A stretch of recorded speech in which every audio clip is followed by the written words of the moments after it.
दुल्हनें जो ब्लैकमेल करें, लूटें, मार भी डालें। दोस्तों, अगर चैनल पर नए हो तो सब्सक्राइब जरूर कर लीजिए। यूपी के गोंडा में इस 27 दिसंबर को एक अजब गजब चोरी का मामला सामने आया।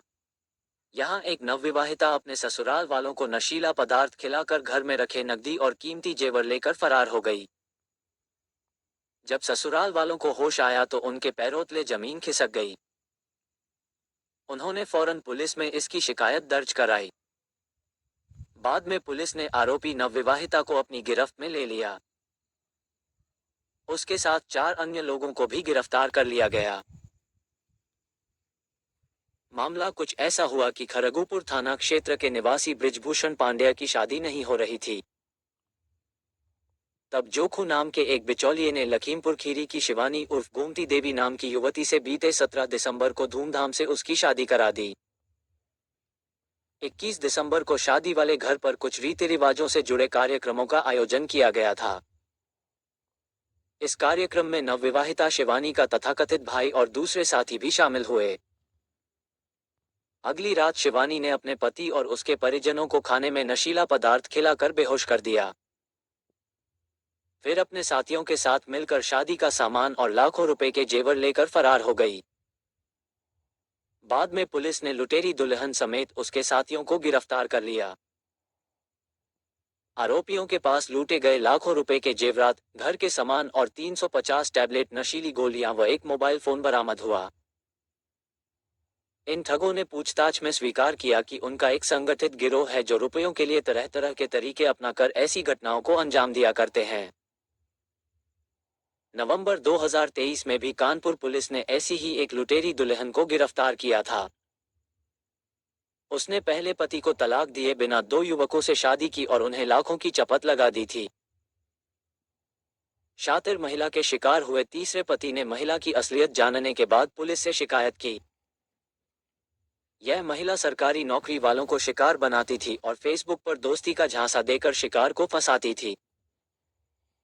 वो सरकारी नौकरी वाले युवकों को प्रेम जाल में फंसाने के बाद उनसे शादी करती थी और शादी के बाद लूट का खेल शुरू होता था।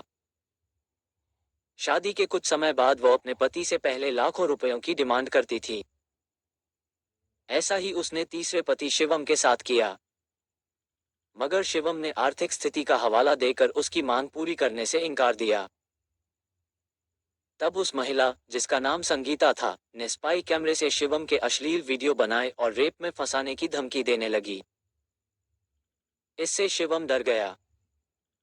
शिवम को पता चला कि संगीता पहले भी कुछ लोगों को शिकार बना चुकी है। उसने मामले की शिकायत पुलिस से की।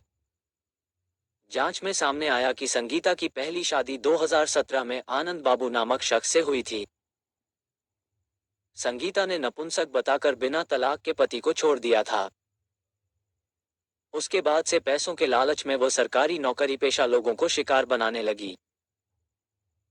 फरवरी 2023 में अजमेर के रहने वाले अंकित की शादी गोरखपुर की रहने वाली गुड़िया से हुई थी। शादी से पहले दुल्हन के कथित परिवार वालों ने 80,000 रुपए नकद और कुछ पैसे ऑनलाइन ट्रांसफर कराए थे। इस शादी के बाद दोनों परिवारों के लोग बनारस से सटे चंदौली जिले के एक गेस्ट हाउस में रुके। शादी की सारी रस्में पूरी हो गई। विदाई का वक्त हुआ। अंकित ने विदाई कराई। उसे दुल्हन को लेकर अजमेर जाना था। सब ट्रेन में सवार हुए। ट्रेन में दुल्हन का एक परिचित भी बैठ गया। बनारस से कानपुर तक का सफर सही रहा। ट्रेन कानपुर पहुंची तो दुल्हन के इस परिचित छोटू ने अपनी पोटली खोली। छोटू की पोटली में नशा था। उसने अंकित और अंकित के घर वालों को चाय व नमकीन में नशीला पदार्थ, फिर सामान वगैरह लूटकर दुल्हन अपने साथी छोटू के साथ फरार हो गई। परिवार की बेहोशी टूटी तो उन्हें पूरा मामला समझ में आया और थाने में रिपोर्ट लिखाई गई। बाद में लुटेरी दुल्हन पुलिस की गिरफ्त में आई। इस युवती को दुल्हन बनने का इतना शौक था कि वह हर महीने एक दूल्हे को फंसाकर उससे शादी करती थी और उसके बाद माल लेकर अपने साथियों के साथ फरार हो जाती थी। दिसंबर 2022 में जयपुर पुलिस ने भी दिल्ली से एक लुटेरी दुल्हन को गिरफ्तार किया था जिसने जुलाई 2022 में शादी की थी। शादी के बदले में दूल्हे के परिवार से 3 लाख रुपए लिए गए थे। शादी के एक हफ्ते बाद ही दुल्हन घर से गहने और 2 लाख रुपए लेकर फरार हो गई थी। पुलिस ने इस मामले में 2 लोगों को भी गिरफ्तार किया था, जिनका काम ही शादी के नाम पर लोगों को ठगना था। ठगी का एक सा ट्रेंड। इन सभी मामलों में ठगी का ट्रेंड लगभग एक जैसा रहा है। ठगों की पूरा गैंग होता है। इनमें पुरुष सदस्य बिचौलिए का काम करते हैं। वे ऐसे लड़कों का पता लगाते हैं जो शादी के लिए लड़की की तलाश कर रहे हैं। फिर गैंग के ही लोग परिवार के सदस्य बन दूल्हे के परिवार वालों से मिलते हैं। शादी से कुछ दिनों बाद खर्च के नाम पर दूल्हे के परिवार से पैसों की मांग की जाती है। कुछ दिनों बाद ही दुल्हन नकदी और जेवर अपने साथ लेकर फरार हो जाती है। कुछ मामलों में तो एक ही लड़की ने कई बार लुटेरी दुल्हन बन वारदात को अंजाम दिया है।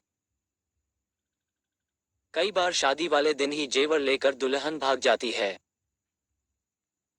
ऐसी ही कहानी एक्ट्रेस सोनम कपूर अभिनीत फिल्म डोली की डोली की थी, जो 23 जनवरी 2015 को रिलीज हुई थी। इस फिल्म में सोनम लुटेरी दुल्हन बनी थी। फिल्म में सोनम एक ऐसी लुटेरी दुल्हन के किरदार में नजर आई जो पैसों के लिए शादी करती है और फिर लड़के को धोखा दे देती है। सोनम ने फिल्म में एक छोटे शहर की लड़की का किरदार निभाया था जिसके सपने बड़े थे। कुछ समय बाद वह दिल्ली आ जाती है और यहीं से पैसों के लिए लड़कों को ठगते हुए लुटेरी दुल्हन बन जाती है। सतर्कता है जरूरी।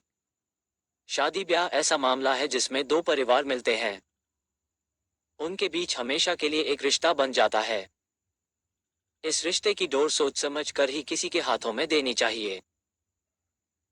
अचानक कभी इतने बड़े फैसले नहीं लेने चाहिए, खासकर जब सामने वाला परिवार आपका परिचित नहीं है। पहले उस परिवार के बारे में दूसरों से खोज खबर लीजिए। उस परिवार और लड़की को भली भांति समझिए। जब तक सही इंफॉर्मेशन न मिले, शादी करने की जल्दी मत कीजिए। धोखे से बचना है तो सतर्कता बहुत जरूरी है। कोशिश तो ये करनी चाहिए कि किसी परिचित घर से ही रिश्ता जोड़ें या ऐसे परिवार से जिसे आपका कोई जानने वाला पहले से जानता हो। व्यक्ति को परखिए, उसके बाद ही शादी के लिए हाँ बोलिए। दोस्तों, वीडियो को लाइक और चैनल को सब्सक्राइब जरूर कर लीजिए। धन्यवाद।